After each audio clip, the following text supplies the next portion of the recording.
Falar sobre essa informação que o Atlético Paranaense aceitou pelo menos 4 propostas de empréstimo envolvendo o volante Christian, de 21 anos de idade, sendo liberado para os respectivos clubes. No caso, tanto uma proposta inicialmente do Cruzeiro, divulgada pelo Jorge Nicola mais ou menos uns 4 dias atrás, já estava basicamente fechado esse negócio. Entretanto, apareceu ainda o Fluminense e o Bahia, além do Vasco da Gama, monitorando a situação do atleta. O jornalista, o nome dele é Thiago Fernandes, ele trabalha na Band, lá de Minas Gerais, valeu demais o Thiago. Ele garantiu que o Goiás também é outro clube que fez uma proposta de empréstimo ao Atlético Paranaense e foi aceita. Dessa forma, o Christian irá escolher, no caso, entre jogar no Goiás, Cruzeiro, Fluminense, Bahia e também o Vasco. Então, esses 5 clubes, fazendo essas propostas, muito interessante,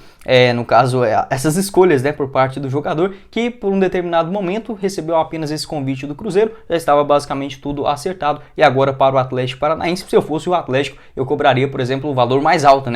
de um possível empréstimo até o final do ano, mas enfim, a intenção do Furacão, apesar de ser uma grande joia, tem 21 anos de idade, a intenção do Atlético é sim que ele se valorize, atuando preferencialmente como titular em uma equipe na primeira divisão do Campeonato Brasileiro e, consequentemente, ou voltar para Curitiba ou até mesmo conseguir uma negociação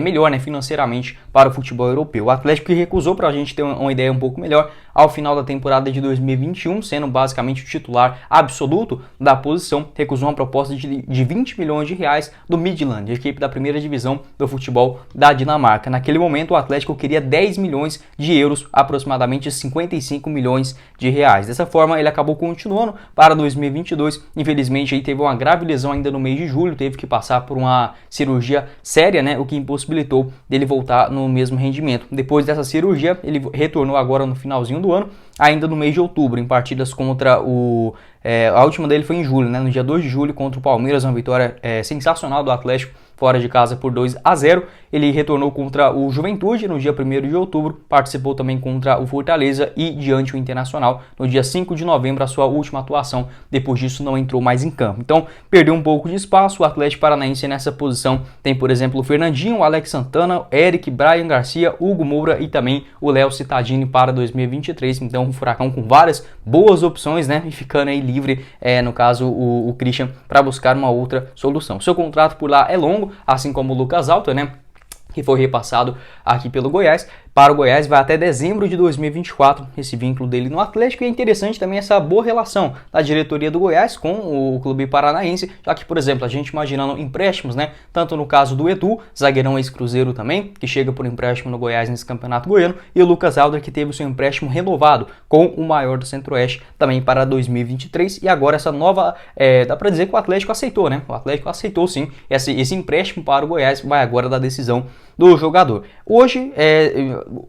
de fato mesmo, o Christian está mais próximo do Cruzeiro, mas não é impossível da gente descartar uma outra solução, já que se a gente for olhar friamente desses clubes que fizeram propostas para o jogador, obviamente o Fluminense está na melhor condição, no caso jogando a Copa Libertadores da próxima temporada direto, na fase de grupos, mas lá ele não seria o titular absoluto. Acredito que no Vasco também tem essa boa possibilidade e eu ficaria entre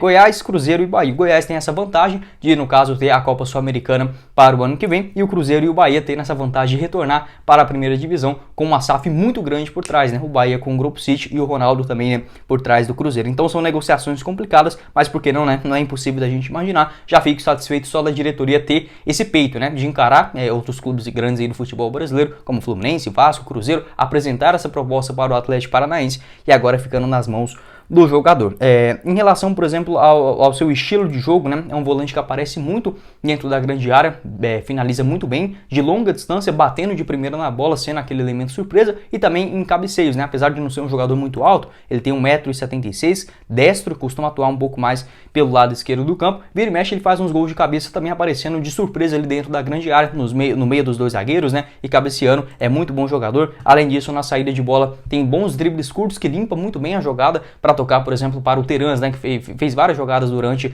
essa temporada de 2022, também no ano passado, buscando essa referência do meio de campo e aí sim abrindo o jogo pelas beiradas, Foi uma jogada clássica do Atlético nesses últimos anos, então um jogador que tem sim essa característica de jogar com a cabeça levantada. Além disso, ótimas antecipações, roubadas de bola, um jogador que tem aquele combate muito forte, Costumava, por exemplo, nesse ano de 2022, até pegar uma partida dele aqui contra o Caracas, na Copa Libertadores, ele atuou, por exemplo, com o Hugo Moura um pouco mais recuado, o Hugo Moura o primeiro volante, tendo o Christian um pouco mais avançado e também lá na frente o Terans, né, sendo esse camisa 10 de maior criação. Inclusive nesse jogo na Copa Libertadores dessa temporada ele marcou 2 gols. Então essas são as principais